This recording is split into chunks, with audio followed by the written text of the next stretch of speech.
scammers trying to trick you into paying money you don't owe. Maybe you get a call from a stranger and you know to just hang up. Yeah, well, one woman's asking our Amy Davis to get the word out because she thought the guy who called her sounded like the real deal. Amy's got a recording of that call so we can all hear it for ourselves. Yeah, so when we get the opportunity to listen to it, to hear what it sounds like, I mean, we thought that might be helpful for people. So viewer Sarah Jane said the man who called her told her that she had missed her federal jury duty summons and she could avoid arrest by paying $1,000. So she was at work at the time. She asked the supposed detective to call her back, and that's when he left this message. Yes. This is Detective Mike Bronson. I'm trying to initiate a contact with a Sarah Sparker. Ma'am, I have initiated contact with you.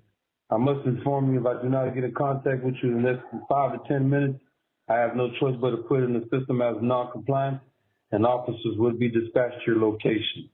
Thank you.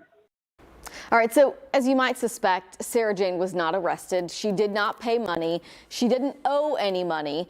Another viewer actually, same week, says she got a similar call. In her case, there were two men who actually played good cop, bad cop on the line with her about missing jury duty. She ended up having several different calls, conversations with these guys before she contacted the Montgomery County Sheriff's Department.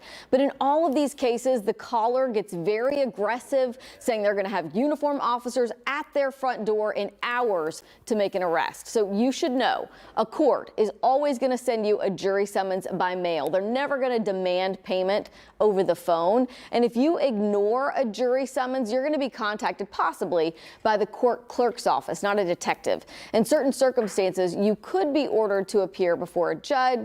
Doesn't really happen all that often. A fine will not be imposed until after the person has been given the opportunity to explain why they didn't show up. Now, you can be fined $100 to $500 in county court. In federal court, like in Sarah Jane's case, that detective was claiming it was a federal court jury summons, you can be fined up to $1,000. And in rare cases, you could face 3 to 6 months in jail for the offense. We should tell you that the U.S. Federal Marshal's Office issued a nationwide warning about these types of jury duty scams because they're happening everywhere.